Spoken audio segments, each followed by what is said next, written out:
Students, मैं मयंक मधुर एक नए दिन पर एक नए वीडियो के साथ आप लोगों के बीच। आज से पहले जितने भी मेरे वीडियोस आए हैं, सारे वीडियो में मैंने प्रोग्रामिंग की बात की है, पढ़ाई की बात की है। आज मैं आप लोगों के बीच एक कहानी के साथ हूँ। मैं आज पढ़ाई की बात नहीं करूँगा, ना ही मैं प्रोग्रामिंग की बात करूँगा। आज का जो ये वीडियो होगा, इसमें मैं आपको एक कहानी बताऊंगा, एक कहानी सुनाऊंगा और उस कहानी के पीछे भी कहानी होगी। और वह कहानी कैसे हम लोगों के पढ़ाई के साथ हम लोगों की जो कंसेप्ट्स आ रहे हैं बुक्स में, उनसे जुड़ी हुई है, इसको भी हम लोग समझने का प्रयास करेंगे। लेकिन आज कहानी सुनते हैं। आज हम लोग रिलैक्स के मूड में हैं। आज हम लोग पढ़ना नहीं चाहते हैं, आज कहानी सुनना चाहते हैं। तो चलिए स्टार्ट करते हैं आज की कहानी।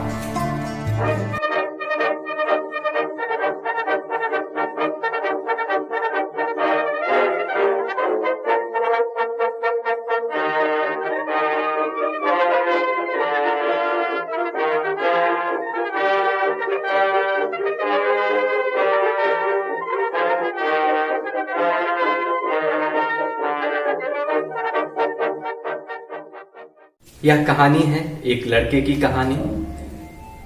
इस लड़के का जन्म होता है ईसा से लगभग 563 वर्ष पहले।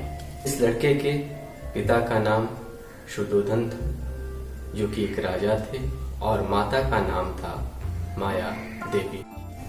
बहुत मन्नतों के बाद राजा को पुत्र रत्न की प्राप्ति हुई थी। राजा बहुत ही प्रसन्न थे। उस बच्चे के उस नामांकन समारोह में शामिल होने के लिए राजा ने उस समय के जितने भी ऋषि महात्मा थे, सभी को बुलाया।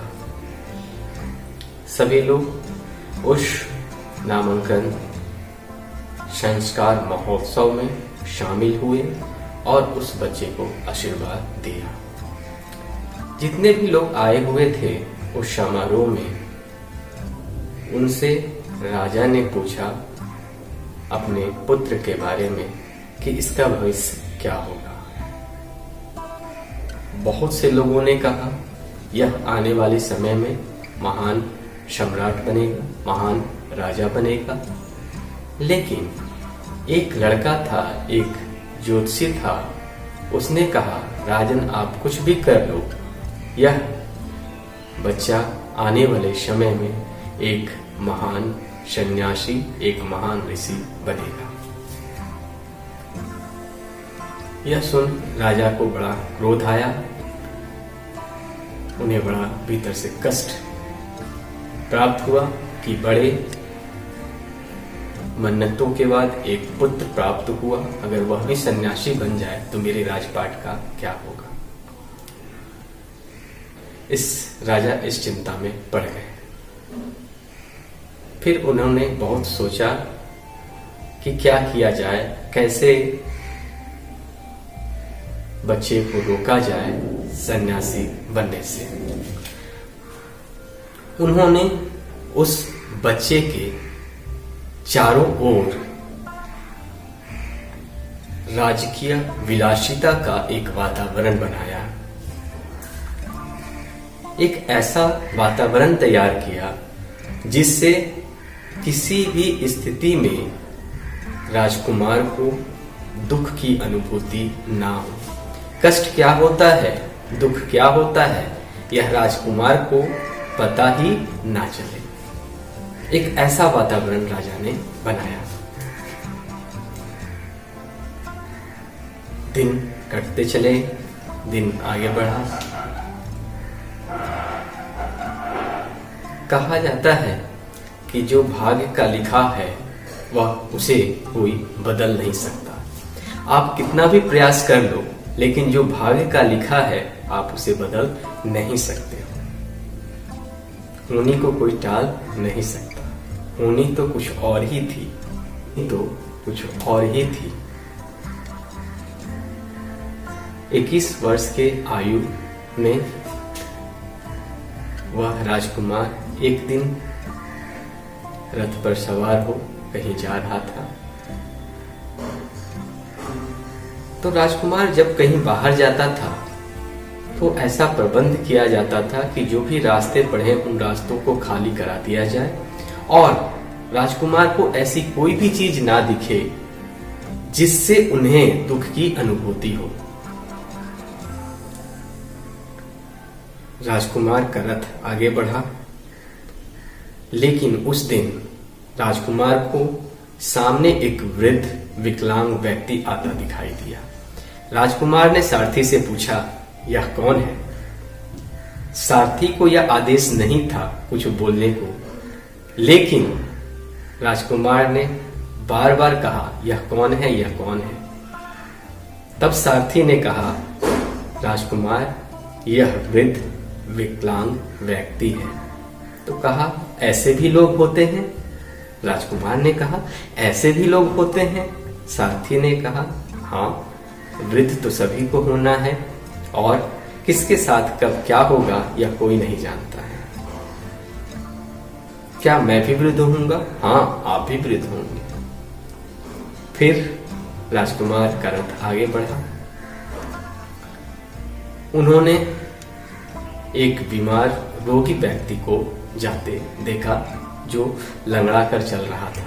राजकुमार ने फिर सारथी से पूछा, इसे क्या हुआ है?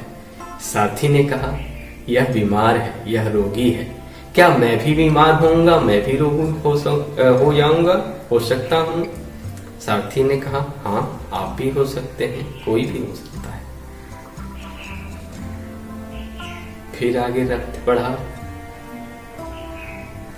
राजकुमार ने देखा एक पार्थिव शरीर को कुछ लोग ले जा रहे थे।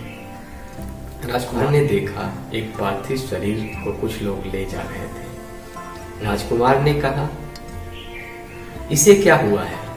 सारथी ने कहा, राजकुमार यह मृत्यु को प्राप्त कर गया है, इसकी मृत्यु हो गई है। क्या मेरी भी मृत्यु हो सकती है? राजकुमार ने कहा।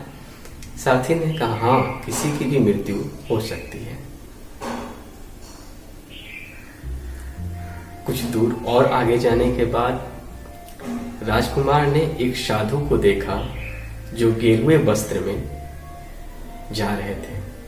राजकुमार ने पूछा, यह कौन है? सारथी ने जवाब दिया, यह साधु हैं, सन्यासी हैं। सांसारिक सुख सुविधाओं को इन्होंने त्याग दिया है। संसार में इन्हें दुख की प्राप्ति हुई है, इसीलिए इन्होंने संसार के सारी सुख सुविधाओं को त्याग दिया है। इतने पर राजकुमार वहीं से अपने रथ को घुमा लेते हैं और पुनः अपने महल में आ जाते हैं।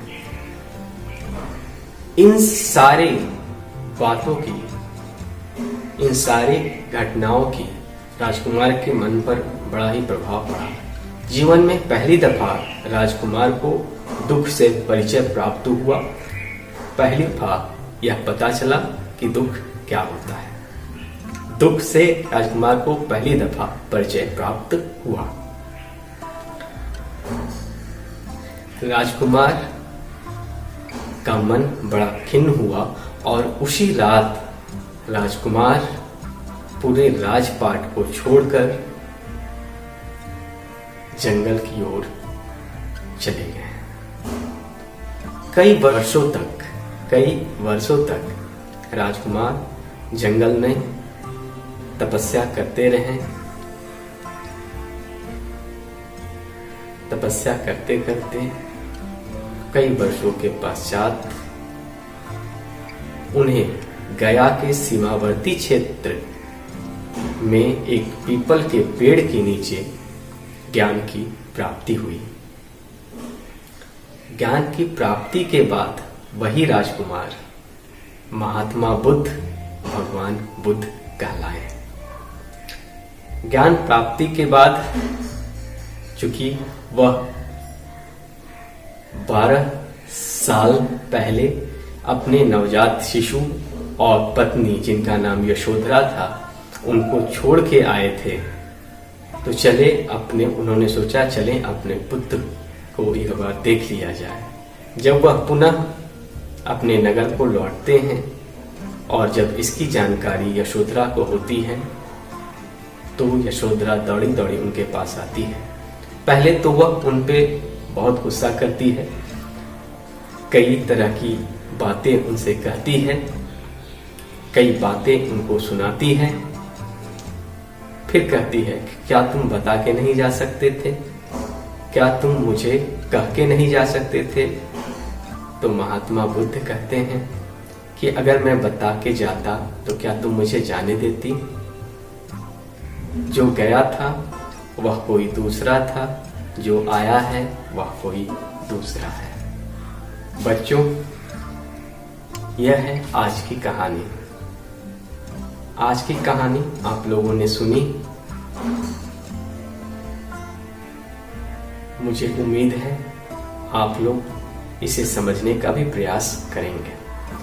अब जो मेरा नेक्स्ट वीडियो होगा, इस कहानी के पीछे क्या कहानी है और वह कहानी हम लोगों से कैसे जुड़ी हुई है, हमारे जो वीडियो लेक्चर्स आ रहे हैं उससे कैसे जुड़ी हुई है, इसको हम लोग देखेंगे।